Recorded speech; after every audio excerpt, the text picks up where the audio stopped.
Every medieval city you admire today was built by a tool you've never noticed. Not a crane, not a wheel, not a blueprint. A single iron tool touched nearly every stone that still stands. And if that tool disappeared, medieval cities would never have existed. Think about this for a moment. Paris, London, Florence, Prague, massive stone walls, cathedrals taller than anything built for hundreds of years, structures that survived wars, earthquakes, fires, and time itself. All of it made without electricity, without concrete mixers, without power tools. So how did they do it? Most people assume medieval builders relied on brute force. Smash the stone, stack it, fill the gaps, hope it holds. But that idea collapses the moment you actually look closely at a medieval wall. The stones fit too precisely. The joints are too tight. The weight flows too cleanly. That kind of precision doesn't come from force. It comes from control. And control came from one simple iron tool. A tool so common, so ordinary, that history forgot to name it. A tool that never appears in movies. A tool that never gets credit in textbooks. Yet, without it, stone would remain stone, not architecture. This tool stood between chaos and civilization. It decided whether a block could bear weight or collapse. It decided whether an arch would stand or fall. It decided whether a city would survive centuries or crumble within decades. Every stonemason carried it. Every cathedral depended on it. Every medieval city was shaped by it, one strike at a time. Modern construction solves precision with machines. Medieval builders solved it with rhythm. Strike, listen, adjust, strike again. Stone was not forced into shape, it was persuaded. And this iron tool was the language. What makes this uncomfortable is not just that medieval builders succeeded. It's that they succeeded with something we no longer respect. A tool that demanded patience. A tool that punished mistakes. A tool that could not hide sloppy work. Every mark it left was permanent. That meant medieval cities were not built quickly. They were built correctly. Stones were shaped to meet other stones, not to be hidden behind mortar. Weight was distributed deliberately, not guessed. Walls were designed to age, not just to stand. This iron tool made that possible. It shaped more than stone. It shaped labor itself. It dictated how long construction took, how teams worked together, and how knowledge passed from one generation to the next. A mason's skill was visible in the stone forever. There was nowhere to hide incompetence. And that is why medieval cities still speak to us. Because they were not assembled, they were carved into existence. Today, we walk through medieval streets and admire the skyline, never realizing that everything we see was filtered through the edge of one forgotten iron tool. A tool that turned raw rock into geometry. That turned weight into balance. That turned effort into permanence. If you want to understand how medieval cities were really built, stop looking at the towers. Look at the stone. And look at the iron edge that shaped it. Because once you see that tool, you will never look at medieval cities the same way again. To understand why this forgotten iron tool mattered so much, we have to clear away another modern misunderstanding. Medieval cities were not built by stacking stones and hiding mistakes with mortar. They were built by shaping stone so precisely that mortar became secondary. And that level of control came from one thing: the ability to remove stone deliberately, slowly, and predictably. This iron tool did not rely on power. It relied on restraint. Every strike removed just enough material to guide the stone closer to its final roll. Too much force would crack the block. Too little would waste time. The tool forced the mason to work with the stone instead of against it. Stone has grain. Stone has weaknesses. Stone breaks in patterns. Medieval masons knew this because the tool made those patterns visible. Each strike was a conversation. When the iron edge met stone, it revealed information. A clean cut meant the angle was right. A dull response meant the grain was resisting. A sudden fracture meant the mason had pushed too hard. Over time, masons learned to read stone the way blacksmiths read steel, through sound, resistance, and feel. This is something machines hide from us today. Modern tools overpower material. Medieval tools exposed it. And that exposure shaped medieval cities in a way modern construction rarely achieves. Stones were cut to sit naturally under load. Weight traveled through walls and arches exactly where builders expected it to go. When you look at medieval masonry and notice how stones seem to lock together, that is not decoration. That is physics being respected. This iron tool allowed masons to create flat faces, sharp edges, and precise curves without destroying the integrity of the stone. It made arches possible. Not theoretical arches drawn by architects, but real arches that stood without steel reinforcement. Every voussoir stone in an arch had to be shaped so that compression flowed perfectly through it. One bad cut could doom the entire structure, and the tool made those cuts possible. Without it, medieval builders would have been forced to rely on oversized blocks and excessive mortar. Walls would have been thicker, heavier, and weaker. Buildings would have settled unevenly. Cracks would have spread. Cities would have aged poorly.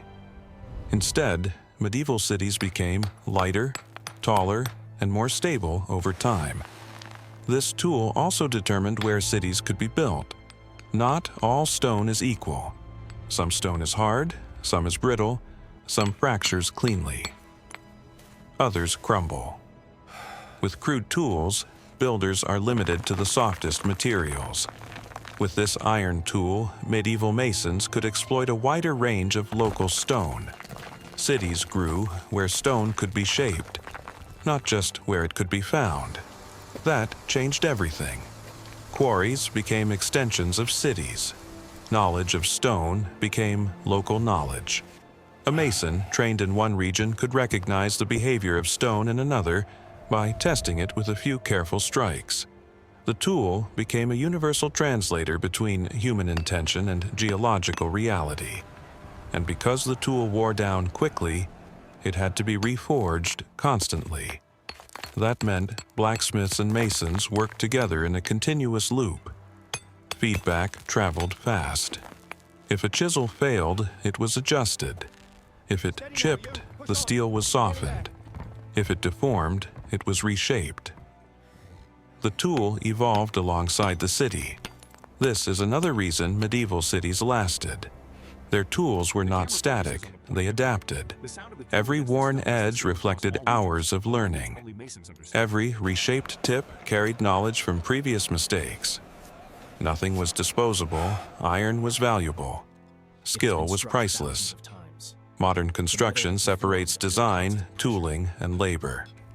Medieval construction fused them. The tool in the mason's hand shaped not only stone, but decisions. It slowed work just enough to prevent catastrophic error. It demanded attention. It punished impatience. That friction is missing today. And perhaps that is why medieval cities feel different when you walk through them. They were not optimized for speed. They were optimized for endurance. Every stone carries the memory of restraint. This iron tool was small. It was simple. But it enforced discipline at every level of construction. It turned human judgment into architecture. And without it, medieval cities would not have risen, and they certainly would not have survived. But this leads to a deeper question. If this tool was so essential, if it shaped nearly every medieval city, why did it disappear from our collective memory? That answer lies not in the tool itself, but in what happened when speed replaced skill. If this iron tool shaped nearly every medieval city, The real mystery is not how powerful it was, but why it vanished from our collective memory. Tools don't disappear because they stop working. They disappear because the world stops valuing what they demand. And this tool demanded time. Medieval stone construction moved at the speed of judgment. Every strike required attention. Every cut carried risk.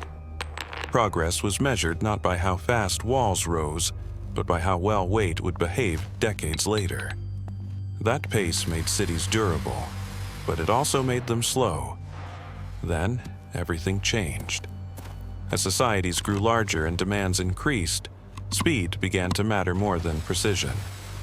Builders were no longer shaping cities meant to last for centuries. They were responding to population pressure, industrial expansion, and economic urgency. The question quietly shifted from, "Will this endure?" to, "How fast can this be finished?" The old iron tool did not fit that new question. Machines arrived that could overpower stone instead of negotiating with it. Saws replaced chisels. Explosives replaced careful splitting. Concrete replaced fitted masonry. These methods were faster, cheaper, and easier to scale. They required fewer years of training and less intimate knowledge of material behavior. But they also changed what buildings became. When stone is cut by machines, precision comes from standardization, not understanding. Materials are forced into uniform shapes instead of guided by their natural strengths. Mortar and reinforcement compensate for inaccuracies that would have been unacceptable in medieval construction. Structures rise quickly, but they rely on hidden systems to survive. The old iron tool made those hidden systems unnecessary. It also made labor visible. In a medieval city, the skill of the mason was etched into every wall. You could see where care was taken. You could feel where restraint guided force. Modern construction hides labor behind finishes. Walls are covered, joints are concealed, the human hand disappears. And when the human hand disappears, so does the memory of the tool. This is why the iron chisel, though still used by specialists, no longer defines how cities are built. It belongs to a world where patience was not a luxury, but a requirement. A world where mistakes were permanent and therefore avoided.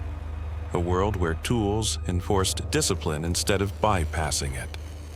The loss was gradual, not sudden. At first, machines supplemented hand tools. Then they replaced them. Eventually, the logic of construction changed entirely. Buildings became assemblies of standardized parts instead of carved responses to local stone. Cities became modular rather than geological. In that transition, the iron tool lost its cultural importance, not because it failed, but because it refused to become fast. What we lost with it was not just a method of cutting stone. We lost a feedback system. Medieval builders learned by feeling resistance, by listening to impact, by watching fractures form and stop. Modern builders learn by reading specifications and trusting machines to enforce limits.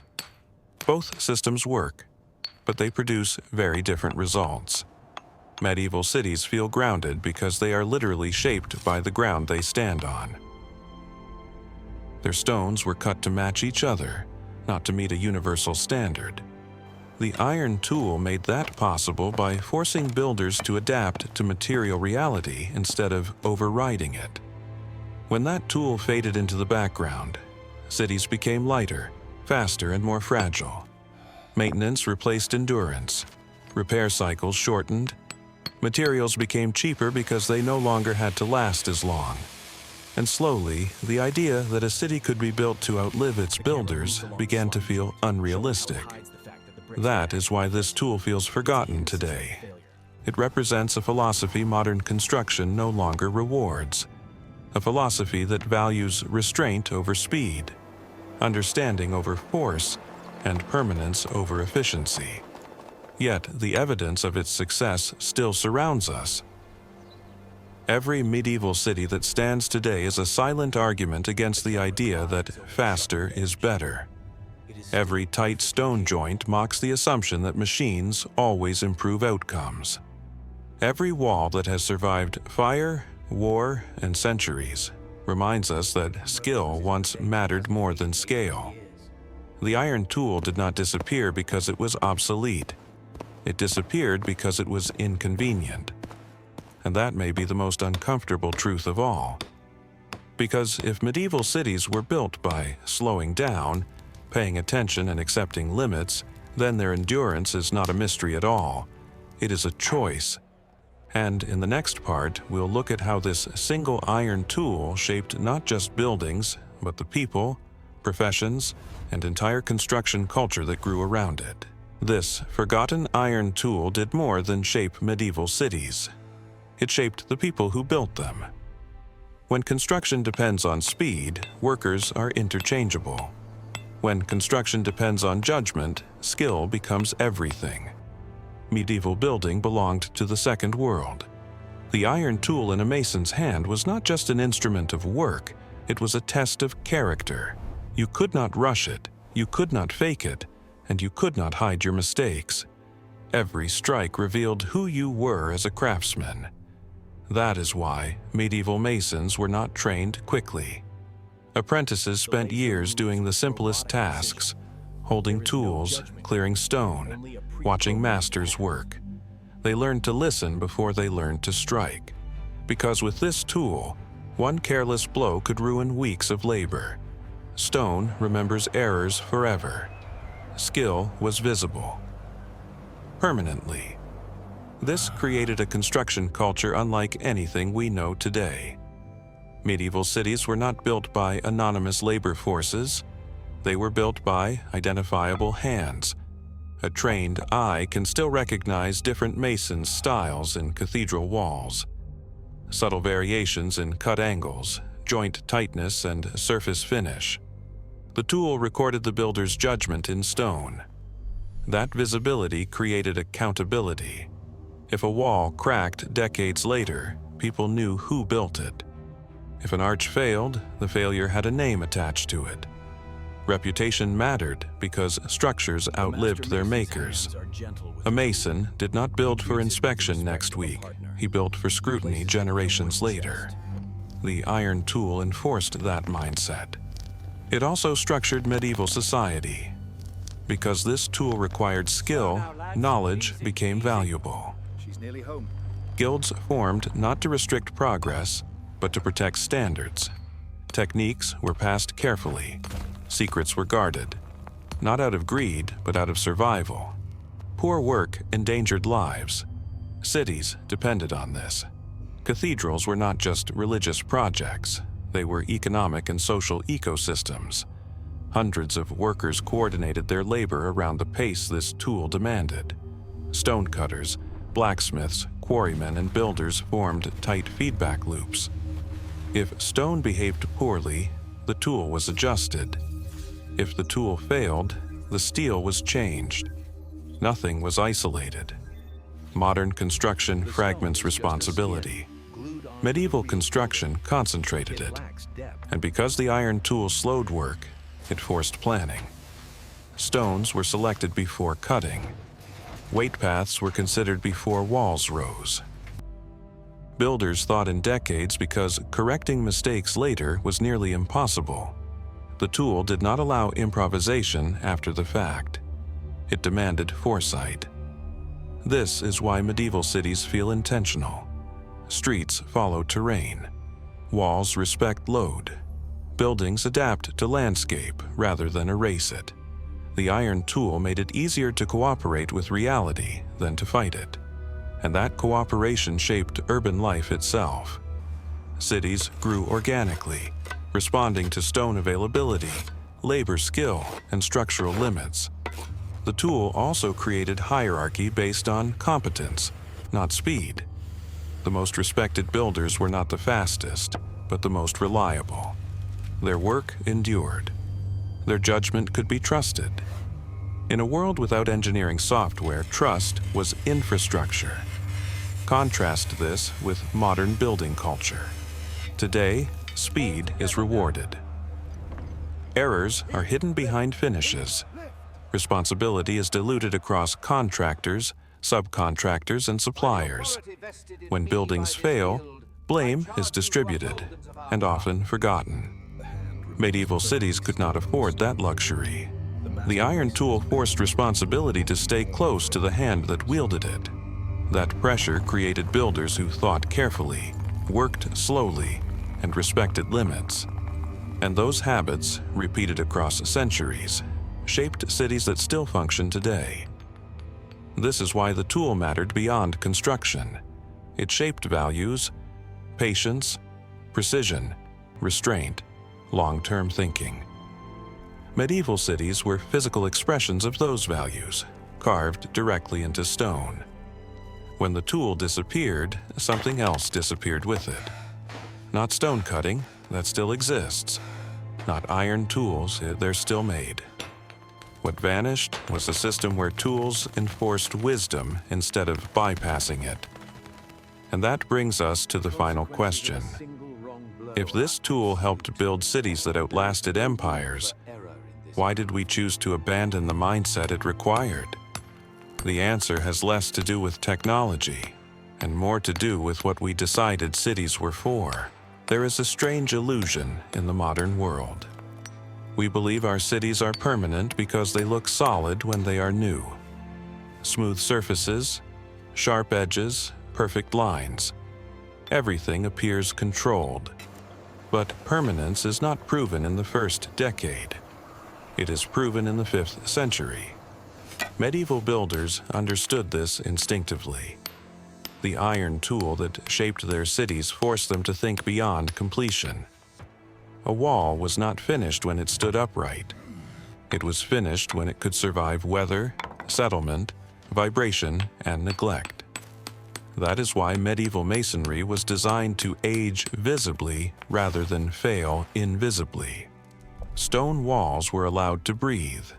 Joints were cut to shift slightly under stress. Imperfections were tolerated because they relieved pressure instead of trapping it. When cracks appeared, they often stopped on their own, guided by the structure of the stone and the logic of the cut. This is aging, not decay. Modern construction often hides stress instead of guiding it. Concrete covers weakness. Steel reinforcement compensates for poor fit. Sealants trap moisture. Problems are delayed, not resolved. Buildings look flawless until they suddenly don't. When failure arrives, it spreads quickly and expensively. Medieval cities failed slowly and visibly. That slowness mattered. It gave time for repair. A loose stone could be reset. A weakened joint could be reinforced. The same iron tool that built the city could be used to maintain it. Repair was not a crisis, it was routine. This is another reason medieval cities survived. They were designed to be fixed. The iron tool made repair possible because it worked incrementally. Stone could be adjusted without destroying surrounding work. Entire structures did not need replacement because individual components could be corrected. Cities became living systems, not frozen monuments. Modern cities struggle with this idea. Many buildings are not designed to be repaired at all. When systems fail, replacement becomes the only option. Demolition replaces maintenance. Renewal replaces continuity. Medieval builders would have found this wasteful and dangerous. Their cities were built in a world where resources were scarce and labor was precious. Iron was not cheap. Stone was not easily moved. Mistakes carried consequences. The iron tool enforced careful use of materials because it made every decision permanent. That permanence encouraged responsibility. When a medieval mason cut stone, he knew someone would live under it. When he shaped a joint, he knew it would carry weight long after he was gone. The tool in his hand demanded respect because it left no room for shortcuts. That mindset shaped cities that could absorb time instead of resisting it. Weather did not destroy medieval walls, it revealed them. Rain carved surfaces slowly. Frost widened joints predictably. Settling redistributed weight gradually. The city changed, but it remained itself. Its identity was preserved through adaptation. Modern buildings often fight the environment. They seal, isolate, and insulate until pressure builds. When systems fail, they fail dramatically. Medieval cities accepted their environment and worked with it.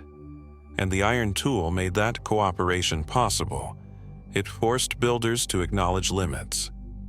Stone could not be rushed. Iron could not lie. Gravity could not be ignored. The city that emerged from those constraints was not perfect, but it was honest. This honesty is why medieval cities feel alive. Their surfaces tell stories. Their walls carry memory. You can see where repairs were made centuries apart, each layer respecting the one before it. Modern cities rarely tell such stories. Their failures are erased, not integrated. The forgotten iron tool did not just build medieval cities. It taught builders how to think about time. And when that thinking disappeared, so did the kind of cities that could grow old without collapsing.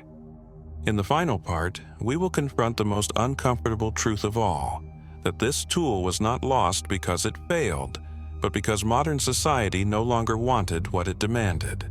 By now, the pattern should be clear. Medieval cities were not miracles of primitive strength. They were the result of a single, disciplined choice repeated thousands of times. To work with materials instead of overpowering them. And the forgotten iron tool at the center of this story was the physical expression of that choice. It was never about the tool alone. The iron chisel did not disappear because it stopped working. It disappeared because it demanded something modern society gradually stopped valuing: patience. It required time to learn, time to use, time to repair mistakes instead of hiding them. And most importantly, it required builders to accept limits. Limits slow you down. Limits expose errors. Limits force responsibility. As cities grew and economies accelerated, those limits became inconvenient. Speed became a virtue. Output replaced judgment. Buildings were no longer expected to outlive their builders. They were expected to meet deadlines. The iron tool could not compete with machines designed to erase resistance instead of listening to it. So it was pushed aside, but when the tool faded, something subtle disappeared with it. Construction stopped being a dialogue with stone and became a battle against it. Materials were standardized, so builders no longer had to understand them. Mistakes were absorbed by systems rather than corrected by skill. Cities became faster to build and faster to age. That is why medieval cities still feel different. They were not designed to impress in their first decade. They were designed to remain standing when fashions changed, technologies shifted, and societies transformed. The iron tool enforced that long view. Every strike asked the same question: will this still work when I am gone? Modern construction rarely asks that question. And yet, the answer still surrounds us. Medieval cities continue to function, to shelter, to adapt. Their stones carry scars, repairs, and adjustments made across centuries, evidence of continuity rather than collapse. The tool that built them encouraged maintenance instead of replacement, evolution instead of erasure. This does not mean medieval builders were wiser in every way, but in one crucial sense they understood something we often forget. Durability is not achieved by denying change. It is achieved by planning for it. The forgotten iron tool was never magical. It was honest. It revealed the truth of stone, the consequences of force, and the cost of impatience. It refused shortcuts. And because of that refusal, it helped create cities that could absorb time instead of breaking under it. We did not lose this tool because it failed us. We lost it because it asked us to slow down. And perhaps the real lesson is not about medieval construction at all, but about how we choose to build, not just cities, but systems, tools, and lives, when we decide whether speed matters more than endurance. The iron edge that shaped medieval cities still exists. What's missing is the willingness to let it teach us again.